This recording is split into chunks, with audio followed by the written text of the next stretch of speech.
유수주비님 특강, 오늘은 네 번째 시간입니다. 네 번째 시간은 제4장 성경에 나오는 의무적으로 따라야 하는 모범들을 통해 부여된 신적 권위라는 제목이 되겠습니다. 성경의 의무적인 모범을 통해 어떤 대상의 신적 권위가 부여된다 그랬습니다. 그러니까 가장 직접적이고 분명한 그러한 모범이 제시되어 있는 것이죠. 종교 문제들은 예수 그리스도의 뜻과 지정에 따라 신적 권위를 지니게 되었다.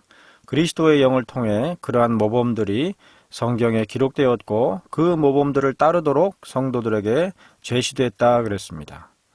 자, 이때에 자연의 빛, 즉 본성의 빛은 다소 도움을 준다. 하지만 성경의 의무적인 모범들의 빛은 훨씬 많은 도움을 준다 그랬습니다. 그러니까 우리의 본성 가운데에서 하나님 앞에 어떤 의무를 깨닫는 데 있어서는 많은 시간과 경험들이 요구되는 경우가 대부분이지만 성경의 경우에는 당장에 그리고 직접적으로 그러한 모범들과 의무들이 제시되어 있다는 점에서 명백한 도움을 제공하는 것이죠. 이 빛은 더 분명하고 구별되며 구체적이기 때문이다. 성경의 모범들만 무오하고 공평한 하나님의 손길로 제시되었다. 이런 점에서 이제 종교교육의 중요한 그 모토 가운데 하나인 오직 성경에 그러한 모토가 있는 것이죠. 의무적이고 강제력을 지닌 성경의 모범들, 성경에는 우리가 반드시 따르지 않아도 되는 그러한 본들이 많이 있기 때문에 그러한 것들이 별도의 용도와 목적으로 기록되어 있다. 대표적인 게 이제 의식법과 같은 것들이죠. 구약의 의식법이나 예식법들이 다 폐지되고, 그러나 구약에서부터 그리고 신약에 이르기까지 그리고 지금에 이르기까지 그 율법의 본질적인 도덕법적인 그러한 성격들은 여전히 우리들에게 하나의 의무로서 모범을 제시하고 있는 것입니다. 그러한 모범들은 종교적인 문제, 특히 교회 정치에 많이 이용될 수 있는데 이는 교회 정치의 신적 권위를 분명히 하고자 합니다. 그랬습니다.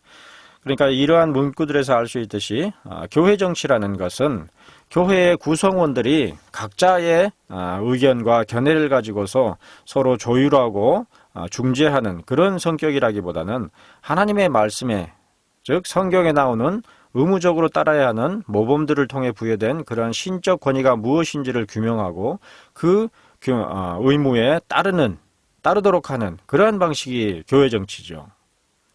자, 그러한 이해조차 우리에게 많이 부족한 것들을 현실적으로 볼 수가 있습니다.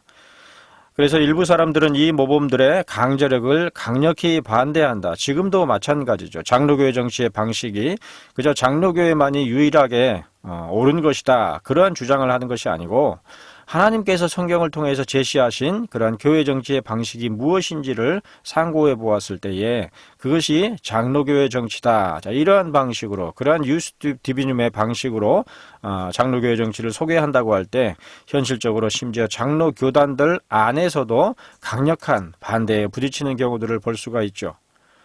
그러나 웨스트민스터 총회 때에도 그러한 강력한 반대가 있었는데 특히 패역한 영을 지닌 사람들, 에라스투스파의 많은 사람들이라고 이제 예시되어 있죠. 그러니까 에라스투주의, 국교회주의자들이 웨스트민스터 총회 당시에도 굉장한 반발을 가지고 교회의 통솔권이 국가에 있다. 이렇게 주장하는 자들이 있었고 그들의 반대가 극심했었던 것이죠. 그러므로 이러한 성경의 모범들과 그러한 모범들의 강제력을 밝혀서 명확히 하는 것은 대단히 중요한 일이다. 이 일은 성경의 모범들이 어느 범위까지 우리가 지켜야 할 법이요 규례인지, 즉 신적 권위를 지녔는지를 알리고자 합니다. 그랬습니다.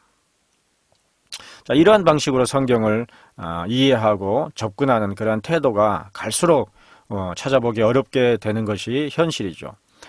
일반적으로 다음에 제시된 명제에는 의문의 여지가 없다. 예수 그리스도께서는 성경의 모든 구속력 있는 모범들로 혹은 그 모범들에 비추어 모든 종교적인 문제나 행위를 자신의 교회와 성도들에게 알리신다 그랬습니다. 그러니까 교회 정치가 이미 그리스도를 통하여서 제시되어 있는 것이죠. 그렇게 알려진 종교적인 문제나 행위는 예수 그리스도의 뜻과 지정으로 이루어진다. 하지만 이를 좀 더 명확히 하자면 다음과 같은 다양한 구체적인 사항들을 분명히 구별해야 한다 그랬습니다. 첫째로 종교적인 문제를 다룰 때 성경의 모범들 중 일부는 그리스도인들에게 의무적이고 구속력을 지닌다. 갈수록 의무나 구속력 이런 단어들이 교회 안에서 선호되지 않는 추세죠. 그러니까 자율이나 자유, 어떤 규제도 없는 또 구속도 없는 그러한 교회의 모습을 갈수록 지향하는 것이 현실이지만, 그러나 유스투비님의 맥락 가운데서 보았을 때는 결코 그러한 것들이 정당한 것만은 아니다라고 볼 수가 있겠죠. 두 번째로 그러한 성경의 모범들에는 무엇이 있는가, 이러한 것들이 밝혀지면 성경의 모범들이 우리에게 종교의 신비들, 특히 교회 정치에서 신적 권위를 강력히 제시하고 있음을 이해하게 된다 그랬습니다. 그러니까 이러한 점에서 교회 정치는 세속 정치보다도 훨씬 더 권위가 있고 권세가 있고 또 도덕성이나 윤리성에서도 훨씬 탁월한 그러한 방식으로 시행되어야 하는 것인데, 현실에서는 그렇지 못한 것이 안타까운 실정이죠. 자, 대문자 첫 번째, 종교적인 문제에서 성경의 모범들 중 일부는 양심적으로 반드시 따라야 하는 본보기와 규칙으로서 그리스도인들이 의무적으로 따라야 함이 분명하다. 그러니까 이런 점에서 의무라는 것이 신앙에 있어서의 어떤 의무가 명백한 것이죠. 그리고 구체적으로 그리스도께서는 하나님의 영의 신적인 뜻을 따라 성경의 모범들을 기록하고 제안하시는데, 이는 그 모범들을 우리가 따르도록 하고자 하십니다. 따라서 그리스도가 제자들의 발을 씻기실 때 보여준 겸손은 반드시 따라야 할 본으로 제자들과 그들의 뒤를 잇는 우리가 서로에게 겸손한 마음으로 사랑이라는 가장 고귀한 일을 반드시 실천할 것을 뜻하며 제시한 것이다 그랬습니다. 이러한 방식이 제자도라고 볼 수가 있는 것이죠. 내가 주와 또는 선생이 되어 너희 발을 씻었으니 너희도 서로 발을 씻어주는 것이 옳으니라. 내가 너희에게 행한 것 같이 너희도 행하게 하려 하여 본을 보였노라. 이렇게 요한복음 13장 4절 이하에 기록되어 있죠. 따라서 죄짓지 않고 맞받아 욕하지도 않으시고 꿋꿋이 인내하면서 그리스도께서 고난당하신 것은 모든 그리스도인들이 본받도록 하신 것으로 저들은 양심을 따라 최대한 이 본을 따라야 한다 그랬습니다. 그러니까 경건주의 시대 이후로 현대에 이르기까지 큰 틀에서 경건주의적인 맥락으로 기독교가 세워져 있다 이렇게 볼 수가 있겠는데, 그러한 경건의 강조에도 불구하고 실천의 강조에도 불구하고 갈수록 그리스도의 본을 따라서 실천하는 그러한 예들을 찾아보기가 어려운 현실이죠. 그리스도도 너희를 위하여 고난을 받으사 너희에게 본을 끼쳐 그 자취를 따라오게 하려 하셨느니라. 베드로전서 2장 21절로 23절의 말씀입니다.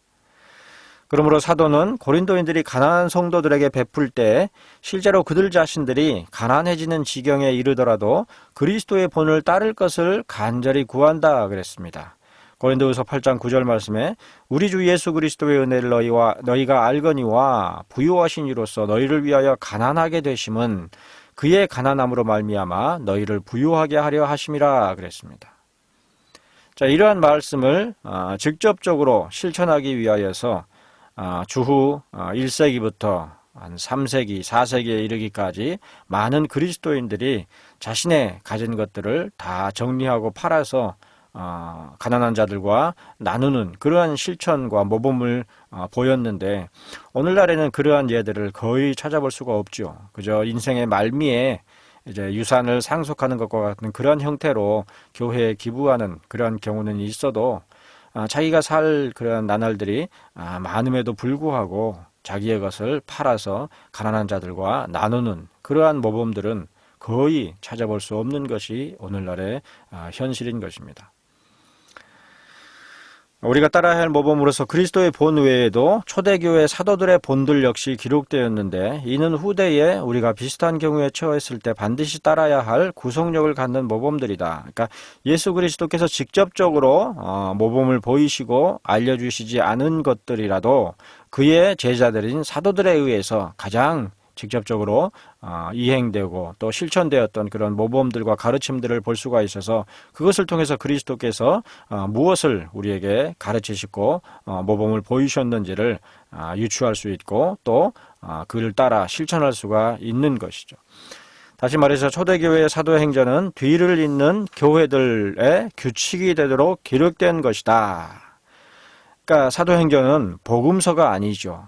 그러니까 교회의 하나의 모범과 의무의 규칙으로서 이렇게 제시되어 있는 것이다. 이렇게 설명하고 있습니다. 괄호 1에 사도행전에는 많은 교리적인 것들, 즉 사도들의 다양한 교리들이 들어있지만 사도들이 행한 일을 우리가 본받을 수 있도록 하고자 교리집이 아니라 사도행전이라고 불렀다. 명칭에서부터 분명하게 그 목적과 구별이 있는 것이죠. 그러므로 사도행전은 우리가 동일한 상황에 처할 때 동일한 행동을 하도록 훈계하고 의무적인 본들을 제시하고 있다 그랬습니다. 그래서 우리가 이제 신앙생활을 하는 데 있어서 사도행전의 그러한 가르침과 본들을 우리가 잘 숙지할 필요가 반드시 있는 것이죠. 두 번째로 누가는 사도행전의 저자죠. 누가복음과 사도행전을 기록한 누가는 그리스도의 역사에서 사도들의 역사로 이동시키는 방식을 취하고 이들의 역사를 한데 엮어서 한 권의 책으로 만들었다 그랬습니다. 사도행전 1장 1절에서 밝히는 바이죠. 여기서 우리가 깨닫게 되는 것은 만일 이러한 사도들의 기록이 없었다면 성령께서 교회를 향하여 뜻하셨던 그 온전한 가르침이 교회에 존재하지 않게 되었을 것이다 라고 기록하고 있습니다. 그런 점에서 교회의 운영에 있어서 사도행전은 중요한 본이 되고 모범이 되는 것이죠. 세 번째로 사도행전은 서두에 이렇게 기록되어 있다. 그가 택하신 사도들에게 성령으로 명하시고 승천하신 날까지의 일을 기록하였노라. 하나님 나라의 일을 말씀하시니라. 이렇게 사도행전 1장 2절로 3절 말씀에서 계속해서 언급하고 있는 것을 볼 수가 있습니다. 자, 신중한 칼뱅은 그것을 교회 정치로 해석하면서 이렇게 말한다. 그러한 본문들을 단순히 복음의 그러한 메시지로 이해하는 것이 아니라 교회 정치적으로 해석을 하면서 칼뱅은 그리스도께서는 우리의 모든 근심을 떨쳐버리기 위한 방편으로 세상을 떠나는 방식을 택하지 않으셨다고 누가는 우리에게 충고한다. 그리스도는 이러한 가르침으로 당신의 교회에 영원한 정치를 세우셨다는 사실을 보여준다. 교회 정치죠. 이런 맥락이 바로 유스티비님의 맥락인 것입니다. 그러므로 그리스도께서 당신의 교회 정치를 예비하시기 전에는 떠나지 않으셨음을 누가는 보여주고 있다. 사도행전은 그리스도의 명령에 따라 기록되었으며 그리스도는 그의 나라와 교회 정치를 처음 세우실 때 사도들의 행전이 후대의 교회들에게 모범이 되기를 원하셨다 그랬습니다. 그러니까 분명한 본으로서 사도행전이 제시되어 있다라는 것이죠. 자, 두 번째, 하나님께서는 성경의 가르침과 주님과 사도와 초대교회들의 본을 따르는 자들을 인정하시고 칭찬하셨다. 성경 여러 곳에서 성령님께서는 데살로니가 사람들이 주와 사도, 교회들을 본받는 자들이었다고 반복해서 말씀하시고 그들을 칭찬하시는 그러한 구절들을 볼 수가 있는데요. 이로써 저들은 행실이 좋았고 그 본받는 일을 충실히 해냈음을 우리는 이해하게 된다. 하나님의 정죄하심은 금지하시는 것과 같고 칭찬하심은 따라야 할 지침을 규정하시는 것과 같다 그랬습니다. 그러니까 직접적으로 명시적으로 금하거나 또 규정되어 있지 않다고 해도 하나님께서 정죄하신 것은 금하신 것이고 또 칭찬하는 것은 우리에게 규정하시고 제도로서 정립하도록 하셨던 것임을 우리가 알 수 있다는 것이죠. 자, 셋째로 주님께서 명령하시는 몇 가지 본들을 따라야 한다. 이러한 성격의 명령들은 반복적으로 나온다. 요한 3서 1장 11절에 보시면 사랑하는 자여 악한 것을 본받지 말고 선한 것을 본받으라 그랬습니다. 그러니까 그리스도께서 그리고 그의 제자들이 행한 선한 것들을 본받으라 이렇게 기록된 것이죠. 자, 이러한 하나님의 명령들은 성경의 많은 모범들이 의무적이고 우리의 양심이 그 모범들을 따라야 한다고 무호적으로 증거하고 있다 그랬습니다. 그래서 예수 그리스도의 본과 그의 제자들의 본, 신약 성경 여러 부분들에 기록되어 있는 그러한 행적들을 우리가 잘 추적해서 그 가운데 있는 교훈과 가르침을 따라서 우리가 규정적으로 실천하는 것이 우리 신앙에 있어서 아주 중요한 것이죠. 그리고 교회 정치에 있어서도 바로 그러한 맥락으로, 그러니까 교회 정치에 있어서 사실 헌법이라는 것은 우리가 장로교단들 같은 경우에 헌법책이 별도로 있지만, 그러나 궁극적인 헌법은 오직 성경인 것이죠. 그래서 성경에 따라서 우리가 교회 정치를 이루는 일에 힘써야 하는 것이 마땅한 것이죠. 자, 넷째로 누구보다도 크리소스톰과 니사의 그레고리가 잘 지적하듯이 고대와 근대의 정통주의적이며 학문적으로 탁월한 저술가들은 성경의 몇 가지 모범들은 강제력을 띠고 우리가 본받도록 기록되어 있음을 인정한다 그랬습니다. 그리고 근대 저술가들 가운데 윌리엄 퍼킨스를 언급하고 있는데요. 퍼킨스는 다음과 같은 탁월한 말을 한다. 이것은 신성의 규범이다. 성경에서 인정하는 보편적인 가르침을 따르는 거룩한 자들이 행한 일반적인 본들은 일반적인 규범과 같은 강제력을 지니며 반드시 따라야 한다 그랬습니다. 오늘날 우리의 신앙에 있어서 반드시 따라야 할 모범이 과연 얼마나 되는지.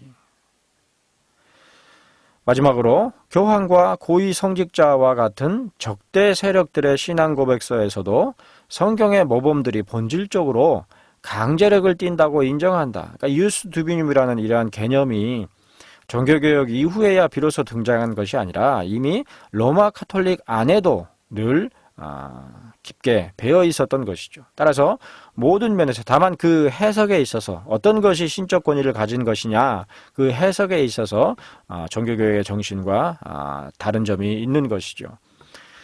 자, 따라서 모든 면에서 봤을 때 성경에 제시되어 있는 모범들 중 일부가 의무적이라는 것은 명백하다. 이제 성경에 나오는 어떠한 모범들이 의무적인지 좀 더 자세히 살펴보겠는데, 여기서 두 가지 사항을 명확히 할 필요가 있다고 그랬습니다. 첫째로 우리에게 제시되어 있는 구속력을 지닌 모범들이 얼마나 많은 종류로 우리에게 제시되어 있는가. 그리고 두 번째로 우리가 지키며 살아야 하는 규범들 중에 그러한 모범들의 구속력을 나타내는 규범들은 무엇인가. 자, 이러한 두 가지 관점 가운데서 우리가 따라야 할 그러한 명확한 모범들과 의무적에 대해서 조금 더 자세히 상세하게 논하게 되는데, 제4장은 범위가 상당히 길어서, 다루고 있는 범위가 길어서 두 번에 나누어서 특강 형식으로 함께 나누도록 하겠습니다. 오늘 제4장의 전반부 내용을 여기까지 가늠하고 마치도록 하겠습니다.